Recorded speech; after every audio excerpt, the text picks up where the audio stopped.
ہے کہ اللہ کے نبی کریم صلی اللہ علیہ وسلم نے سفر کی نہ قید لگائی اور نہ حضر کی قید لگائی،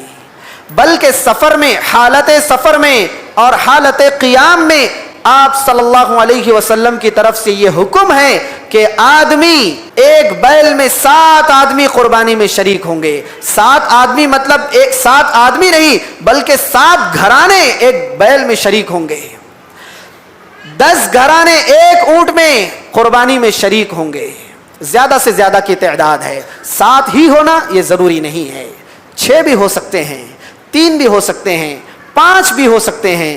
2 بھی ہو سکتے ہیں، 4 بھی ہو سکتے ہیں، اور ایک آدمی پورا ایک بیل، ایک بڑا جانور بھی ذبح کر سکتا ہے۔ اونٹ کا معاملہ بھی ایسا ہی ہے کہ اس میں 10 گھرانے شریک ہوں گے، اگرچہ کہ ایک ایک گھر میں 50 آدمی کیوں نہ رہتے ہو، ایک ایک گھر میں 50 آدمی کیوں نہ رہتے ہو، جب ایک فیملی، ایک جینا، ایک چولہا جب الگ ہو گیا تو قربانی میں اس کا ایک حصہ ہو جائے گا۔ گرچہ کہ ایک گھر میں کوئی ایک گھر ایسا ہے جس میں 15 لوگ رہتے ہیں، کوئی ایک گھر ایسا ہے صرف 2 لوگ رہتے ہیں، میاں بیوی رہتے ہیں، تو 15 لوگوں کے لیے قربانی کا جو حصہ ہوگا وہی حصہ ان 2 الگ رہنے والوں کا حصہ ہوگا۔ تو حاضرین کرام،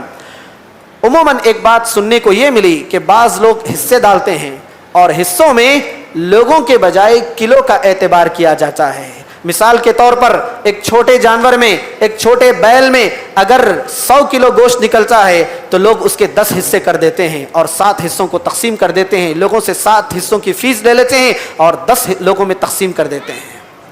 اگر کوئی بڑا جانور ہے اس سے 200 کلو گوشت نکلتا ہے تو لوگ 7 حصوں کے پیسے لے لیتے ہیں، مگر دینے کے اعتبار سے اس 200 کلو جانور میں 20 حصے کر دیتے ہیں۔ دیکھیے، اعتبار کبھی بھی گوشت کا نہیں ہوگا۔ ہم قربانیوں میں اسی بات کی غلطی کرتے ہیں کہ بیل خریدنے جاتے ہیں تو ہم سوچتے ہیں اس میں کتنا کلو گوشت پڑے گا، بیچنا ہے ہم لوگوں کو۔ ہم بکرا خریدنے جاتے ہیں تو پوچھتے ہیں اس میں کتنے کلو گوشت پڑے گا، بیچنا ہے ہم کو گوشت۔ اللہ سے ڈرنا چاہیے۔ ہم نے اللہ کی راہ کے لیے جانور کو خریدا ہے، 2 دانتا ہے یا نہیں، عیب سے پاک ہے یا نہیں، یہ دیکھنا ہے۔ ہماری استطاعت کے اندر ہے یا نہیں، ہمیں یہ دیکھنا ہے۔ اگر آپ صلی اللہ علیہ وسلم کے قربانی کے جانوروں کے بارے میں کہا گیا یہ خوبصورت جانور ہوتے ہیں، ہم اگر یہ بھی دیکھتے ہیں کہ یہ جانور خوبصورت ہے یا نہیں تو یہ بھی مستحب اور مسنون ہے، لیکن کلو کا اعتبار کرنا، ہاں بعض گاؤں میں، بعض علاقوں میں، سٹیز میں کلو کا اعتبار کر کے بیچا ضرور جاتا ہے، لیکن ہماری یہ نیت ہونا کہ اس گائے میں کتنا گوشت پڑے گا، اس بیل میں کتنا گوشت پڑے گا، اس بکرے میں کتنا گوشت پڑے گا، اس اونٹ میں کتنا گوشت پڑے گا، اور اس اعتبار سے موازنہ کرنا، یہ صحیح بات نہیں ہے، یہ صحیح بات نہیں ہے۔ اور آخر میں دعائیں سکھائی گئی، کوئی اگر قربانی کا جانور ذبح کر رہا ہے تو صرف اتنا اگر کوئی کہہ دے بسم اللہ اللہ اکبر، ذبح کر دے، قربانی ہو جائے گی۔ کوئی اگر یہ کہہ دے اللہم تقبل منی، اللہم تقبل عنی وعن اہل بیتی، قربانی ہو جائے گی۔ اللہ یہ جانور میری طرف سے، میرے گھر والوں کی طرف سے قبول فرما، اللہم تقبل عنی وعن اہل بیتی، اللہم تقبل منی ومن اہل بیتی، بسم اللہ اللہ اکبر، جانور کی قربانی ہو جائے گی۔ ہم خود بھی ذبح کر سکتے ہیں، کسی کو اپنا نائب بنا کر بھی ذبح کرا سکتے ہیں، بلکہ حضرت ابو موسیٰ الاشعری رضی اللہ عنہ کے بارے میں آتا ہے کہ ابو موسیٰ الاشعری رضی اللہ عنہ کے گھر کی خواتین جانور کو ذبح کرتی ہیں۔ اگر خواتین میں اتنی ہمت ہے، خون دیکھ کر چکرا کے وہ نہیں گرنے والی ہیں، تو خواتین خود بھی اپنے ہاتھ سے بکرا ہے، بڑا جانور ہے، اونٹ ہے، وہ بھی ذبح کر سکتی ہیں۔ قربانی کے تعلق سے کہ ہمارے دین کے بارے میں کہا گیا الطہور شطر الایمان، پاکی صفائی ہمارے ایمان کا آدھا حصہ قرار دیا گیا۔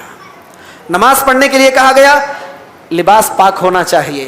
جگہ پاک ہونی چاہیے، ہم بھی وضو کر کے ہمیں خود بھی پاک ہونا چاہیے۔ عبادتوں میں، ہماری عبادتوں میں طہارت اور پاکیزگی کو آدھا حصہ قرار دیا گیا۔ جب ہم قربانی کر رہے ہیں تو ہمیں اس بات کا خیال رکھنا چاہیے ہم صرف قربانی کرنے والی قوم نہیں ہیں، ہمارا دین صرف قربانی کا حکم دینے والا نہیں ہے، اس سے بھی آگے بڑھ کر ہمارا یہ دین ہمیں پاکی صفائی کا حکم دینے والا بھی ہے۔ ہم قربانی کریں تو ہماری اپنی گلیوں میں، ہمارے اپنے چوراہوں میں ایسا نہ ہو ہم غیر مسلم ملک میں رہتے ہیں, ہم غیر مسلم علاقوں میں رہتے ہیں, غیر مسلمین ہمیں قریب سے دیکھتے ہیں, ہمیں ہمارے دین کا ایک اچھا نمونہ پیش کرنے کی ضرورت ہے. ہم جب قربانی کریں باقاعدہ ہمارے کرنول میونسپل کارپوریشن کی طرف سے اس کے لیے مخصوص کور بھی دیے جاتے ہیں, ان کو استعمال کرنا چاہیے. جانور کی اوجڑی کو, اس کے فضلے کو جہاں پھینکنا ہے, جس کوڑے دان میں ڈالنا ہے, ہمیں لے جا کر باقاعدہ وہی ڈالنا ہے. ادھر ادھر گلیوں میں پھینکنا اور اس کے بعد کھانے پینے کے بعد ہڈیوں کی بے حرمتی کرنا, اسے نالیوں میں پھینکنا, ادھر ادھر پھینکنا, یہ صحیح نہیں ہے. آپ صلی اللہ علیہ وسلم نے منع فرمایا ہے کہ تم ہڈیوں پر, گوبر پر پیشاب مت کرو, یہ تمہارے بھائی جنوں کی غذا ہے. ہماری ہڈیاں, ہمارے جانوروں کی ہڈیاں, یہ ہمارے بھائی جنوں کی غذا ہے, ہمیں اس کا خیال کرنا چاہیے. امام